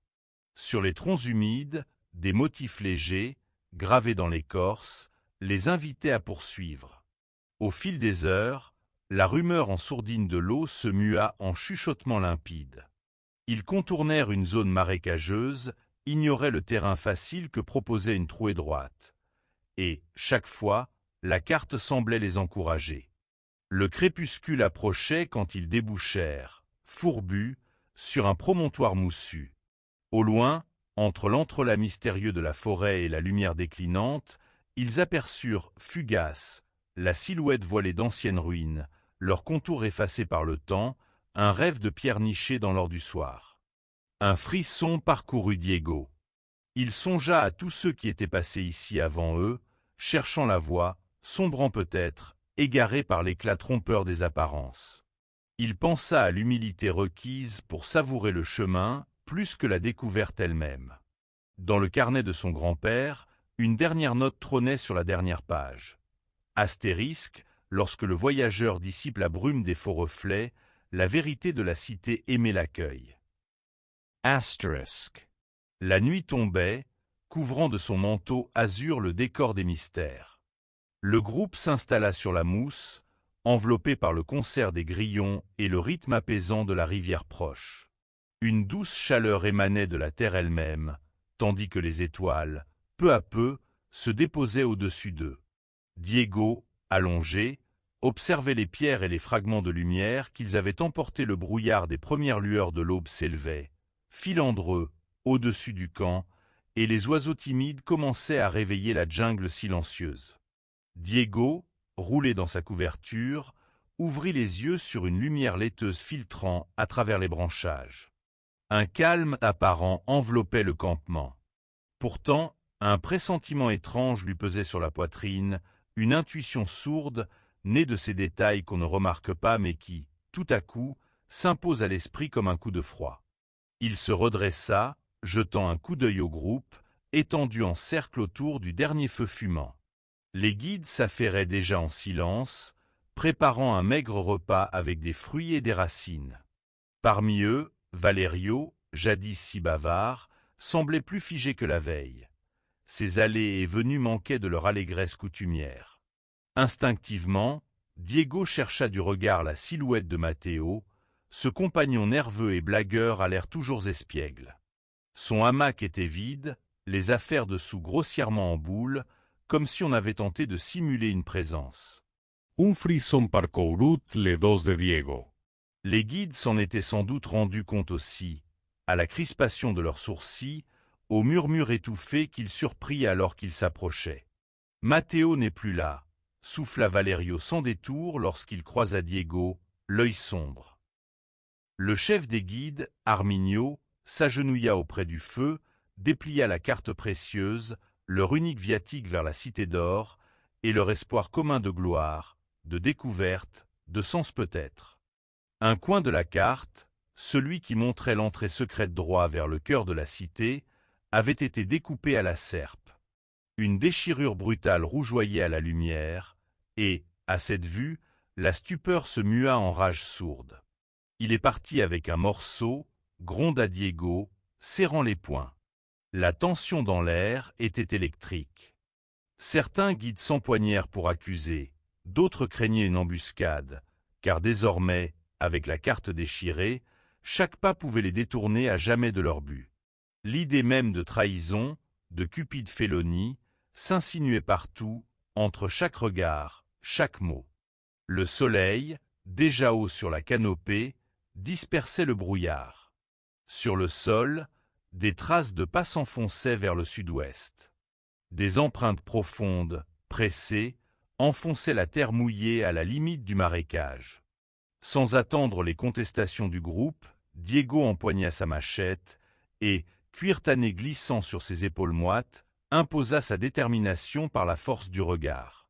Arminio le suivit, hache sur l'épaule, puis les autres, un à un, se mirent en route, non sans jeter des regards en arrière, comme pour conjurer le mauvais sort. L'air, davantage qu'humide, semblait saturé de soupçons, d'amertume, d'une peur viscérale de voir l'aventure se transformer en échec. Avançant vite, ils pénétrèrent dans une zone que ni les guides ni Diego ne souhaitaient explorer, les marécages. Les arbres y poussaient pieds dans l'eau, racines torsadées comme des doigts crispés, palétuviers et nénuphars tissaient un dédale opaque où la moindre erreur pouvait engendrer un enlisement mortel. Les insectes bourdonnaient férocement autour de leur visage, et la vase avalait chaque pas avec un bruit humiliant. Le groupe progressait péniblement, Diego en tête, son esprit oscillant entre colère froide et anxiété. Chacun guettait la moindre trace du fugitif. Brisure de branche, éclaboussure récente, un PAN de veste arraché sur une épine. Parfois, la trace se perdait dans l'eau, et le doute s'immisçait. Et si Matteo n'était pas seul? Et si d'autres, pris d'avidité, songeaient à le rejoindre ou à trahir à leur tour? Les guides, jadis soudés par l'effort commun, ne se parlaient plus qu'à voix basse, surveillant chacun les gestes de son voisin. On devinait dans chacune de leurs réserves ce poison subtil qu'est la peur d'être trahi à son tour. La chaleur, moite et épaisse, collait à la peau.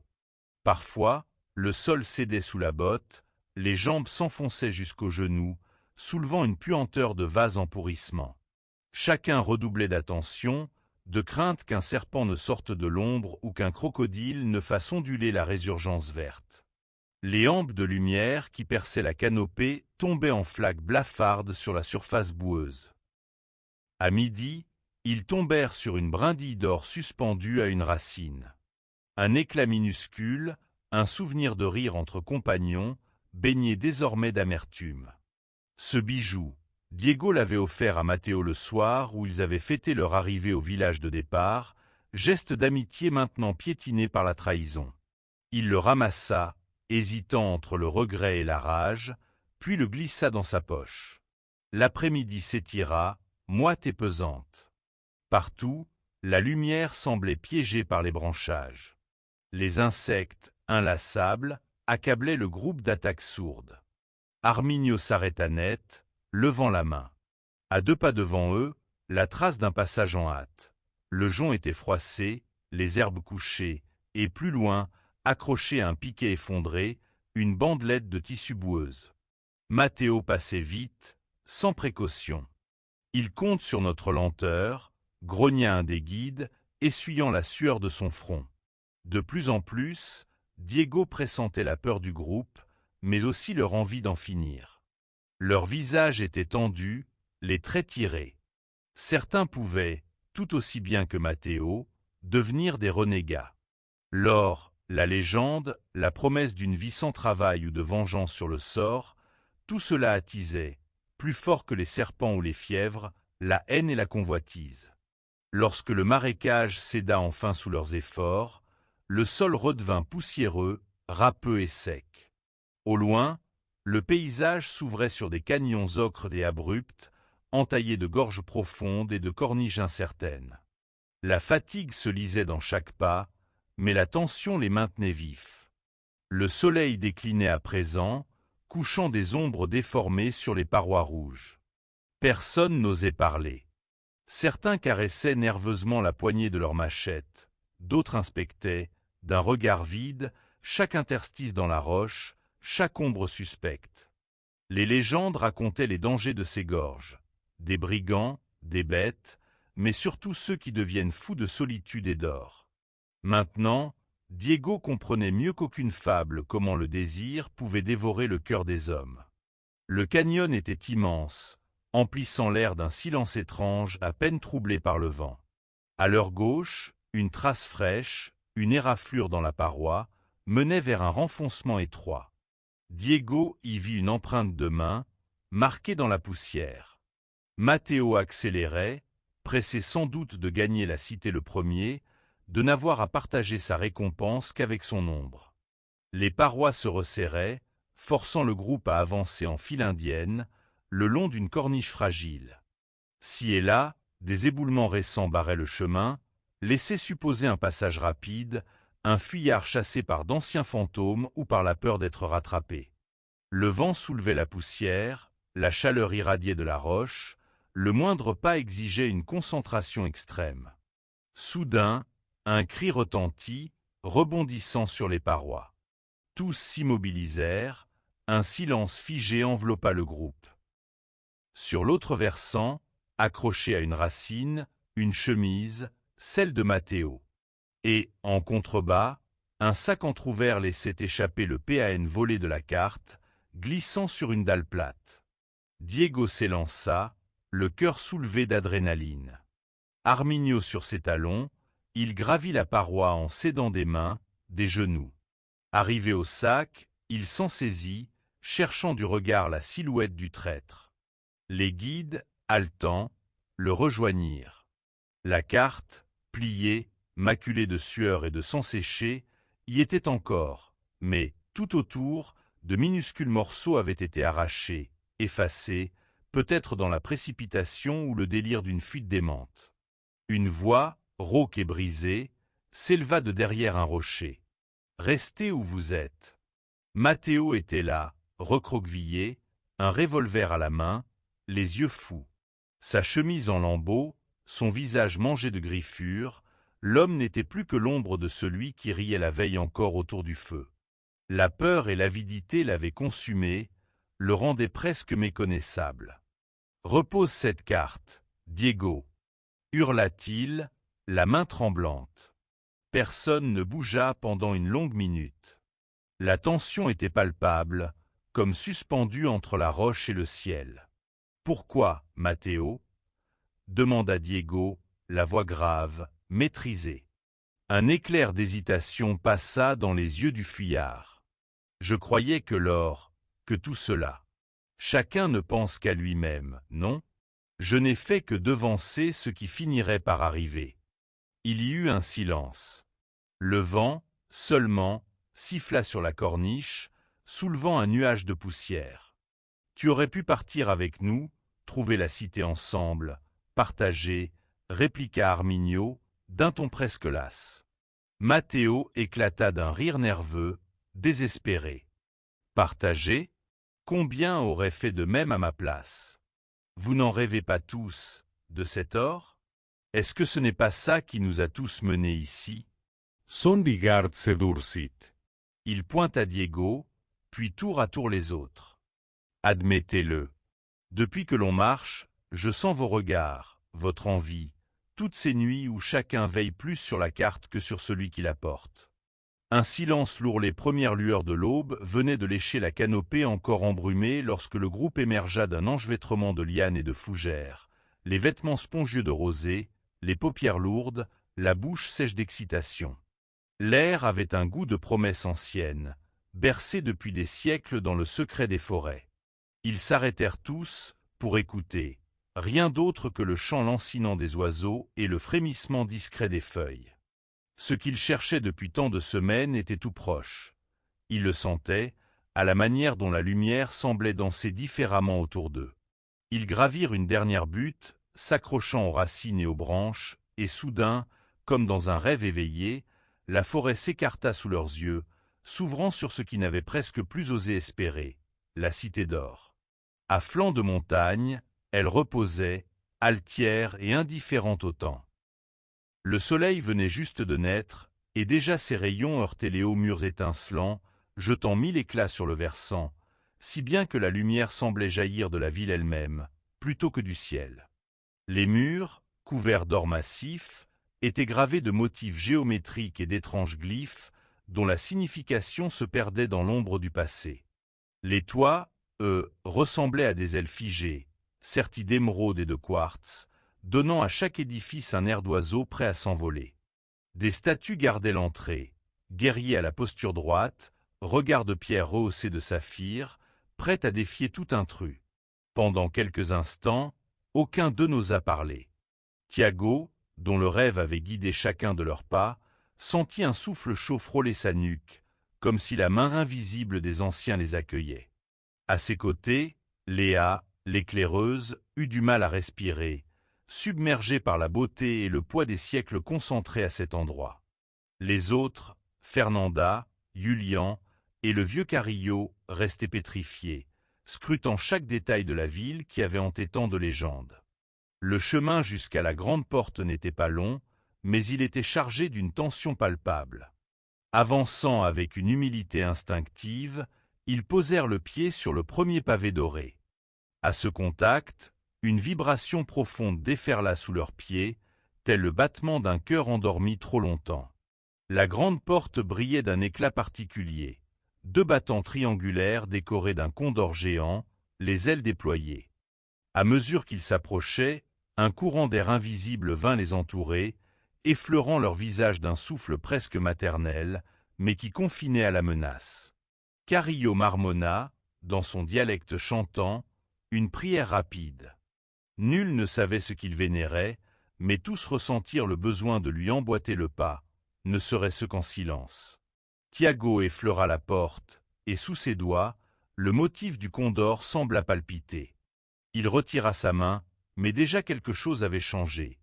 Une ligne lumineuse apparut à la jointure, s'élargissant, puis la porte s'ouvrit, lentement, sans bruit, sur le cœur de la cité d'or. Tous franchirent le seuil, retenaient leur souffle. Le sol résonnait en silence sous chaque pas, amplifiant la sensation d'entrer dans une cathédrale vivante. Devant eux, la rue principale s'étendait en pente douce, pavée d'or pâle, bordée de demeures cubiques, de jardins suspendus où des fleurs inconnues diffusaient un parfum envoûtant. Là, un bassin circulaire miroitait, alimenté par une eau si pure qu'on eût cru voir couler de l'argent liquide. Mais la ville n'était pas déserte. Les ombres frémissaient à la lisière du regard, se fondaient entre les colonnes, glissaient le long des couloirs ombragés. Parfois, une silhouette recouverte d'un manteau de plumes ou d'or passait, sans bruit, d'un édifice à l'autre, trop vite pour être détaillée. Les visiteurs comprirent dans le même souffle qu'ils étaient tolérés, mais pas invités. Une étrange sérénité flottait dans l'air, un silence riche d'antiques paroles, mais aussi le sentiment latent de danger. C'était un lieu fait pour être admiré, respecté, non conquis ou possédé. À intervalles réguliers, des dalles incrustées de symboles brillaient sous les pieds des voyageurs. Ils devinèrent vite qu'il fallait suivre ces repères précis, car certains pavés grésillaient sous le pas de Léa, dégageant une chaleur soudaine, bien au-delà de la simple réaction physique. Fernanda, toujours curieuse, s'approcha d'une murale qui représentant une histoire sculptée. On y voyait des hommes et des femmes, venus de la mer, recueillis par les anciens de la ville. Puis d'autres, armés de lances et d'ambition, qui s'éloignaient, rejetés par une force invisible. Plus loin, des créatures mi-humaines, mi-félines, dansaient sous une pluie d'or. La cité semblait avoir accueilli maints voyageurs, mais peu avaient traversé ces épreuves. Ils poursuivirent leur exploration, attentifs aux moindres indices. Les statues disposées à intervalles réguliers semblaient pivoter lentement sur elles-mêmes, comme des sentinelles animées. Les murs, eux, renvoyaient parfois un écho étrange à leur voix, distordant les mots, leur attribuant une intonation étrangère. Au centre de la cité, une vaste place circulaire s'offre à eux. Là, un immense autel trône, décoré de fleurs émaillées et de rangées de pierres lumineuses. Un escalier en colimaçon monte vers une plateforme supérieure où s'arrête un être enveloppé dans une cape d'or pâle. Son visage, marqué de rides anciennes, porte le calme des esprits qui ont tout vu. Il leva les bras, comme pour saluer ou avertir, et soudain, une brise douce souleva une nuée de pétales qui flottèrent lentement jusqu'à eux. Une voix, mélange d'humains et d'échos de la montagne, les enveloppa. « Voyageurs, vous qui avez franchi la forêt, la rivière et la nuit, pourquoi entrez-vous dans la cité d'or? Que cherchez-vous et que venez-vous offrir ?» Leurs réponses vinrent, par bribes. Tiago murmurant qu'il voulait comprendre, pas voler. Léa parlant de la beauté, Fernanda balbutiant l'espoir d'un monde meilleur. L'être inclina la tête, puis descendit l'escalier, ses pas sans bruit. À chacun de ses mouvements, la lumière se pliait, enveloppait, révélant la trame subjuguée de la magie à l'œuvre. On lui offrit un présent, simple, brut. La statuette de bois sculptée par Carillo gardait tout le périple comme un talisman. L'être prit la figurine, l'examina longuement et la reposa sur l'autel. La place vibra. Les murs alentours semblèrent fondre un instant, révélant des couches d'architecture souterraine. Mosaïques, salles dérobées, canaux dorés où coulaient des rivières de lumière. Des voix surgirent, superposées, parlant mille langues. Il devint évident que la cité était un carrefour entre mondes, un nœud où la sagesse des anciens s'était déposée, miroitante, prête à qui saurait voir au-delà de la convoitise. La voix de l'être résonna parmi les voyageurs, sans bouger les lèvres. Ici, la richesse véritable n'est pas pesée dans la main, mais mesurée à la lumière du cœur. Quiconque pénètre la cité avec avidité en sera rejeté. Mais ceux qui cherchent la connaissance, la beauté ou la guérison trouveront, s'ils le méritent, ce qu'ils ignorent encore devoir chercher. À ces mots, une porte discrète s'ouvrit dans le sol de la place. Ils descendirent, guidés par une lueur douce, jusqu'à une salle circulaire. Là, une grande fresque murale racontait à nouveau l'histoire de la cité, l'arrivée d'émissaires des étoiles, la transmission d'une sagesse, le serment de protéger la cité jusqu'à la fin du dernier cycle solaire. La pièce était emplie d'objets et de livres à la reliure dorée. Un bassin central diffusait des ondes lumineuses qui semblaient s'infiltrer dans la peau, éveillant des souvenirs oubliés. Chacun du groupe fut attiré vers un objet en particulier. Tiago posa la main sur un disque de jade. À ce contact, une suite d'images envahit son esprit. Plans, constellations, histoires secrètes, le savoir perdu d'une civilisation disparue. Léa, fascinée par un miroir fait d'obsidienne polie, y vit des fragments de son propre passé, mais aussi d'avenir possible. Fernanda se pencha sur un coffre minuscule et, en l'ouvrant, sentit une chaleur nouvelle courir dans ses veines. La force du renouveau. Carillo, trop fatigué pour la curiosité, s'assit sur une pierre plate, et une douce musique emplit l'espace, ramenant des souvenirs de son enfance oubliée. Les voix des anciens chantaient pour lui, le bercèrent d'un sommeil paisible. Mais, tandis qu'ils exploraient, de nouveaux défis surgissaient. Les objets n'étaient pas à prendre. À chaque tentative de s'approprier ce qui n'était pas offert, l'air se chargeait, les pierres vibraient jusqu'à émettre un bourdonnement de mise en garde. Certains escaliers devenaient brusquement abrupts, d'autres se muaient en passerelles vertigineuses suspendues au-dessus du vide, forçant les visiteurs à renoncer à toute tentative irréfléchie. Un peu plus tard, alors que la fatigue commençait à les gagner, ils remontèrent à la surface, éblouis, changés, incertains encore du sens de leur expérience. Au centre de la place, l'être d'or les attendait, la voix plus douce, presque maternelle autant que sévère. Beaucoup sont venus avant vous. Certains ont tenté de voler ce qui ne leur appartenait pas, et la cité en a effacé le souvenir. D'autres sont repartis, l'âme plus riche que leurs mains. Que décidez-vous? Le choix était là, suspendu dans la lumière dorée du matin. Tous sentirent que rien ne les forcerait à partir ou à rester.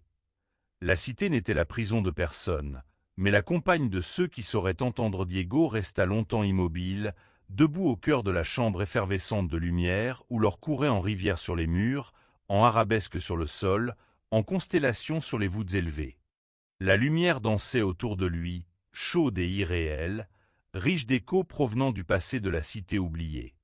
Il percevait la respiration ancienne de la jungle, solide et protectrice, qui avait gardé ce secret pendant des siècles.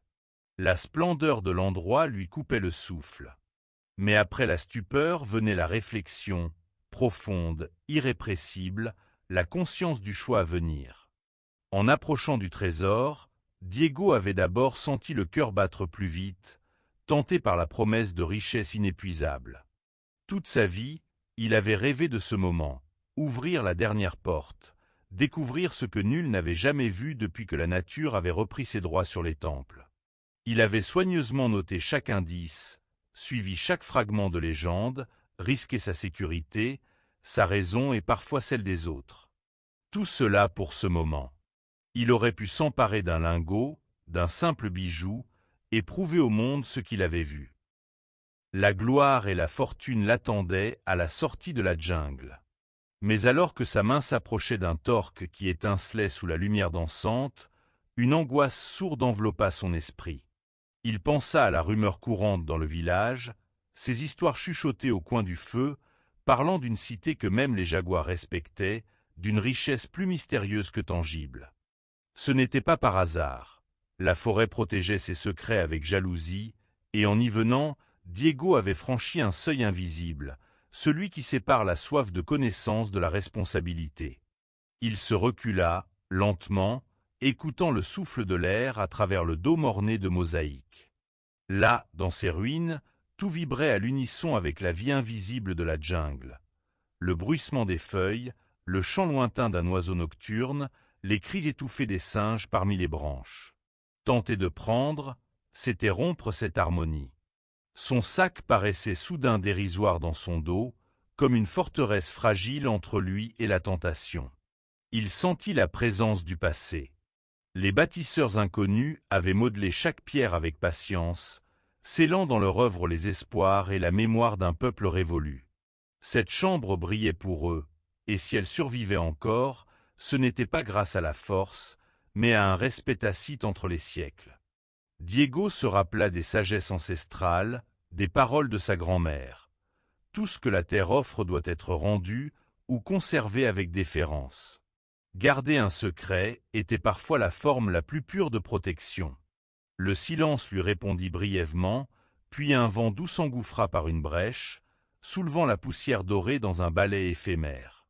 C'était comme si la cité elle-même lui murmurait ses attentes.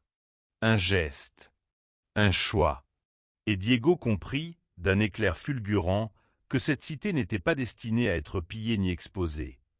Elle devait subsister en tant que promesse, en tant que rêve pour ceux qui viendraient après lui, préservée de l'avidité des hommes. Ses mains tremblaient un peu, l'émotion serrant sa gorge.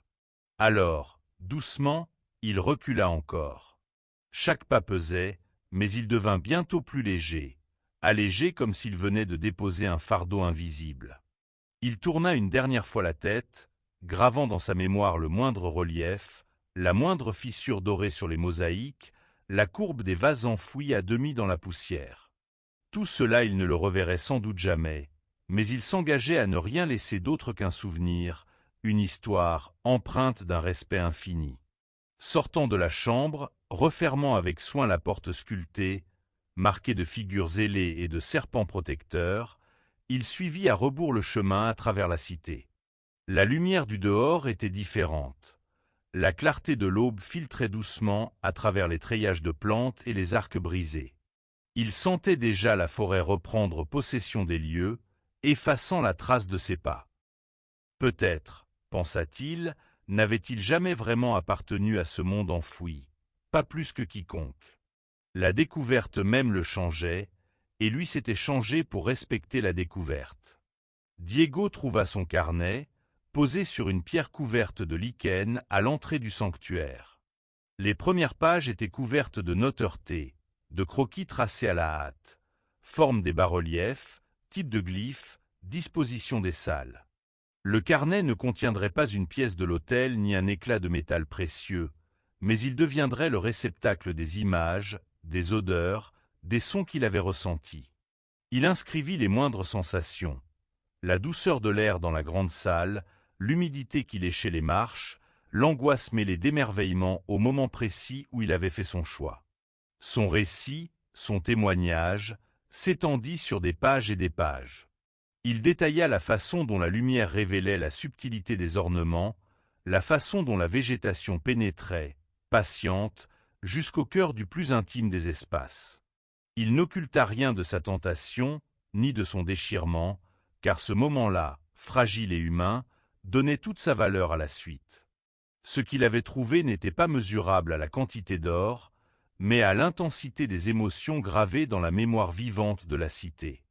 Il savait enfin pourquoi tant d'explorateurs des époques passées s'étaient tus, ou étaient repassés en silence, l'esprit chargé davantage que les bras.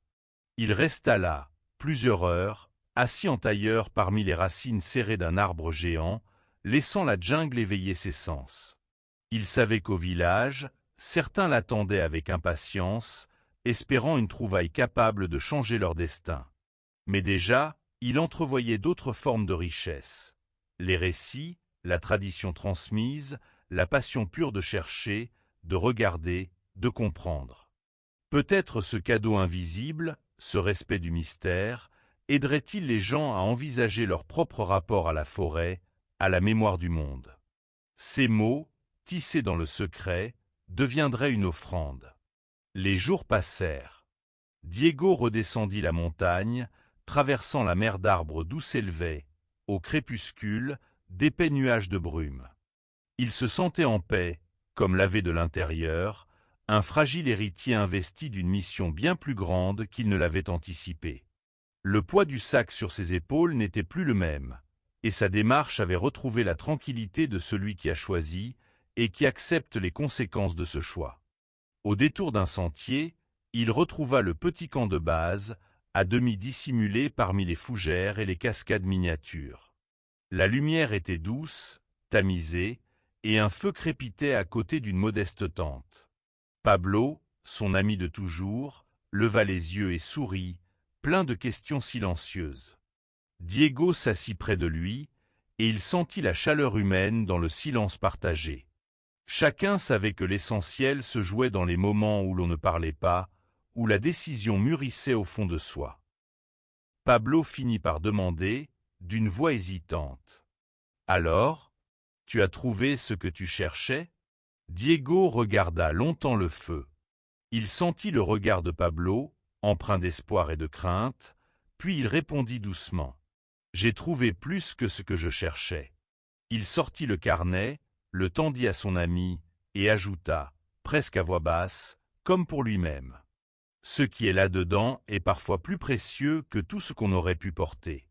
Il faut respecter ce que l'on découvre.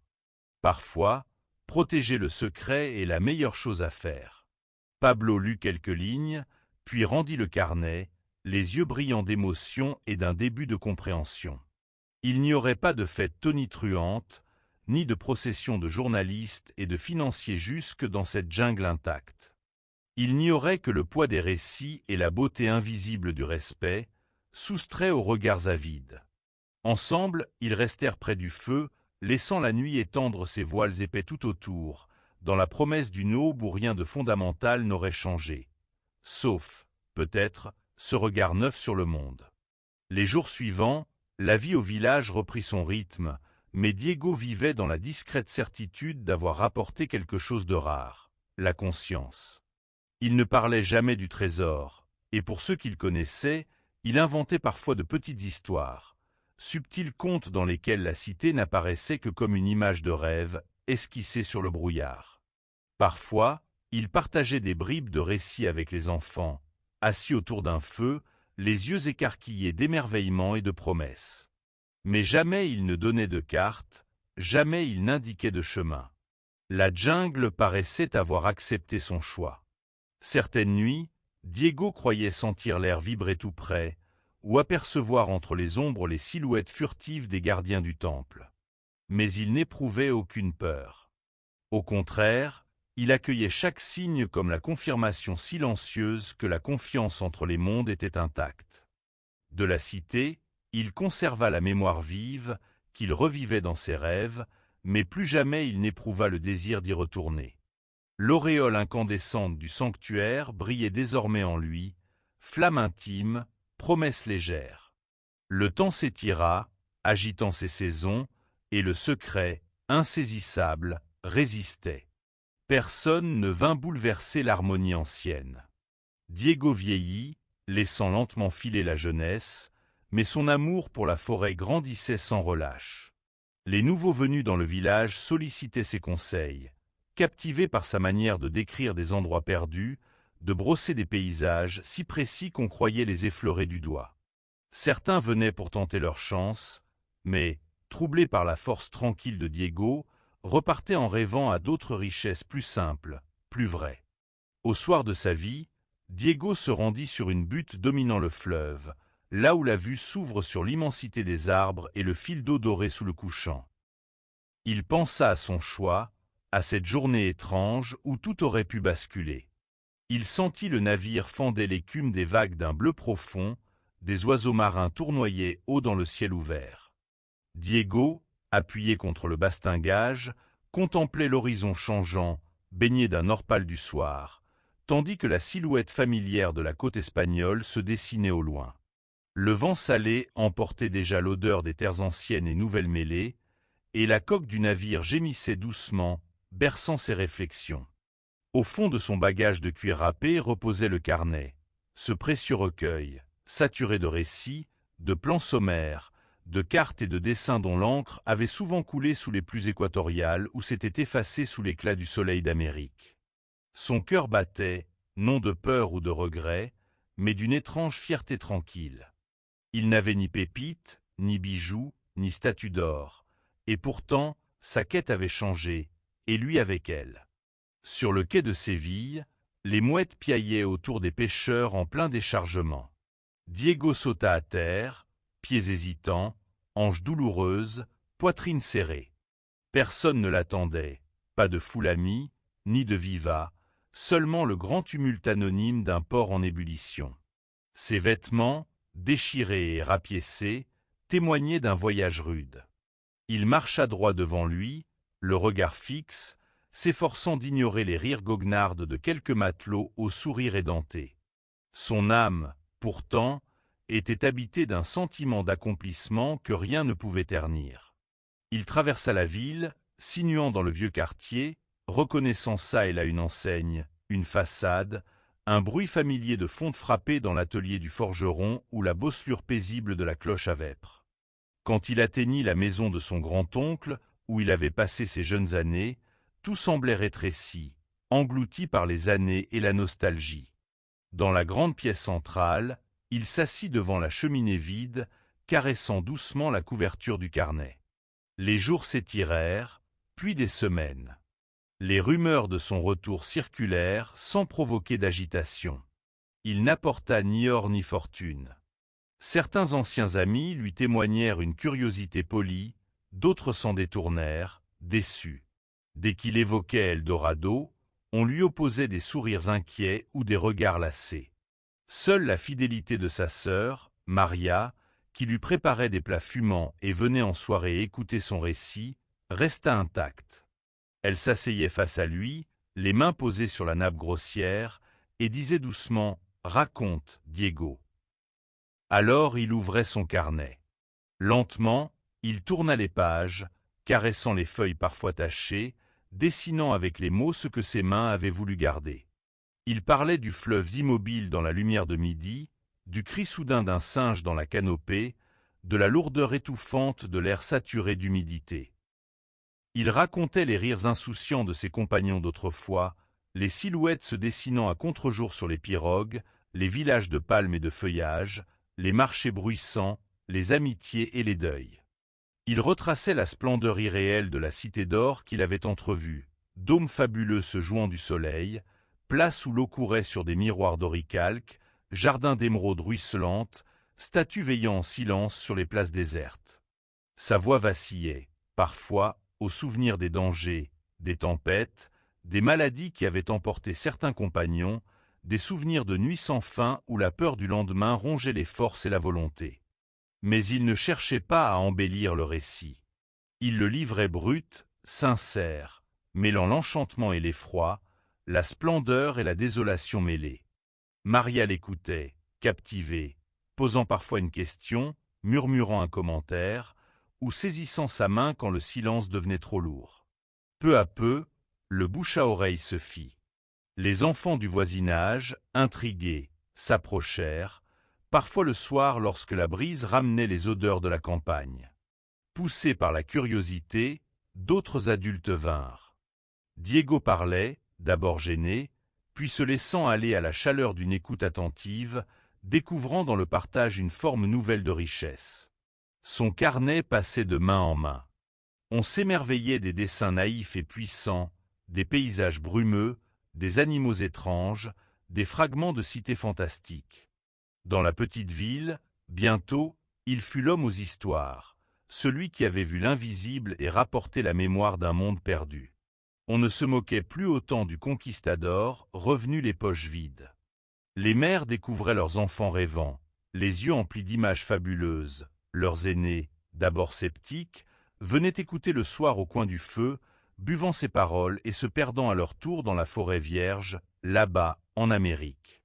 Un poète de passage, séduit par les récits de Diego, lui proposa un soir de retranscrire ses histoires. Diego, d'abord réticent, finit par céder. Ensemble, ils passèrent des nuits à coucher sur parchemin les souvenirs vifs, à élaguer, clarifier, retracer les méandres de l'aventure. Le carnet, jusque-là secret, fut recopié, complété, transmis. Les histoires circulèrent de maison en maison, puis de ville en village, d'auberge en taverne. Bientôt, elles atteignirent Séville, puis Madrid, puis Bordeaux, puis Londres et même les palais des rois. Naquit alors la légende d'Eldorado, la cité d'or perdue, cachée aux confins de la jungle, gardienne de trésors inestimables. Les cartographes crurent entrevoir sur leur parchemin des traces, les marins rêvèrent de nouveaux périples, les savants s'enflammèrent. Si Diego avait échoué, un autre réussirait sans doute. On glosait sur les indices laissés dans le carnet, cherchant à déduire, à percer les énigmes des dessins, à reconnaître dans une courbe de fleuve, dans la disposition des collines, le chemin caché menant à la merveille. Des expéditions se montèrent, hardies, éphémères, systématiquement malheureuses. Nul ne revint jamais avec la preuve tangible de l'existence d'Eldorado. Mais la légende, elle, croissait, enfla, s'élança hors de portée. Dans sa maison, Diego accueillait la nouvelle avec une incrédulité amusée. Parfois, il surprenait, ici ou là, un mot, une rumeur, le nom d'un explorateur prêt à tout perdre pour une ombre. Il murmurait alors pour lui-même, « Il cherche le trésor, mais ce n'est pas celui qu'il croit. » Il vieillissait paisiblement, porté par la reconnaissance discrète de ceux qui, dans leur cœur, savaient la valeur secrète des souvenirs. Les années passèrent, le petit carnet changea de main. On le copia, on l'altéra, des fragments furent perdus, d'autres enjolivés, magnifiés. Certains prétendirent que Diego avait tout inventé, d'autres qu'un ange lui avait parlé, d'autres encore juraient que, dans une nuit de pleine lune au cœur de la forêt, il était entré en contact avec des civilisations perdues. Il n'avait pourtant jamais revu Eldorado. Dans ses vieux jours, il n'en parlait plus qu'à voix basse, avec tendresse, se plaisant à répéter « La vraie cité d'or, c'est celle que l'on porte en soi. » Sa réputation finit par dépasser les frontières. On fit de lui un sage, un conteur, un fou, un prophète. Certains soirs d'été, il rassemblait autour de lui une assemblée bigarrée, enfants, jeunes, vieillards, marchands de passage, pêcheurs, marins retraités. Au crépuscule, il allumait une chandelle, posait son carnet sur ses genoux et commençait « Écoutez, je vais vous raconter l'histoire d'une cité fabuleuse, plus éclatante que le soleil. » Les têtes se penchaient, les yeux s'élargissaient, le silence s'installait. On entendait alors, à demi-mot, l'appel des tropiques, le son du tam-tam indien, la plainte du vent dans la jungle immobile. Même ceux qui n'avaient jamais vu la mer, qui ne connaissaient rien de l'autre continent, sentaient monter en eux, à ces mots, l'élan profond du voyage. Peu à peu, Eldorado s'enracinait dans l'imaginaire collectif. La cité devenait miroir, rêve, espérance, défi. Elle fut représentée sur des tapisseries, déclinée en chansons, en pièces de théâtre. Certains commencèrent à dire qu'il suffisait de fermer les yeux pour la voir, et que chaque être humain avait en lui sa propre cité d'or, façonnée de souvenirs, de désirs inavoués, de beauté entrevue, d'amour disparu. La gloire devint peu importe. Le mythe, lui, s'envolait, inatteignable. Des années plus tard, un étudiant venu de loin retrouva Diego endormi devant la cheminée, la tête appuyée sur son carnet. Il n'était plus le jeune homme fougueux d'autrefois. Sa barbe était blanche, son regard fléchi, mais il souriait dans son sommeil. L'étudiant resta là longtemps, le carnet entre les mains, le cœur battant. Il lut les pages usées, les dessins, tenta de comprendre les signes, les indications griffonnées dans la marge. Mais à chaque fois qu'il croyait tenir une vérité, le sens lui glissait, devenait brume, s'effaçait. Aucun mot, aucune carte ne menait à la cité d'or. Il fallut bien l'accepter. Ce qui faisait la force de la légende venait de ce vide, de cette énigme, de cette impossibilité à saisir le secret. On inventa d'autres récits, d'autres héros, on prêta à Diego 1000 actes, 1000 rencontres. Mais rien n'égala plus l'éclat simple des souvenirs partagés à la lueur d'une flamme, ni la silhouette d'un homme vieillissant tenant un carnet sur ses genoux et dessinant dans l'air, de ces mots, l'espoir d'un ailleurs inaccessible. Un matin de brume, Diego fut porté en terre au sommet de la colline qui surplombait le fleuve. Son carnet fut posé dans la tombe. Merci d'avoir suivi cette histoire. N'oubliez pas d'aimer, partager et vous abonner à Saga Ancestrale pour d'autres récits fascinants. À bientôt.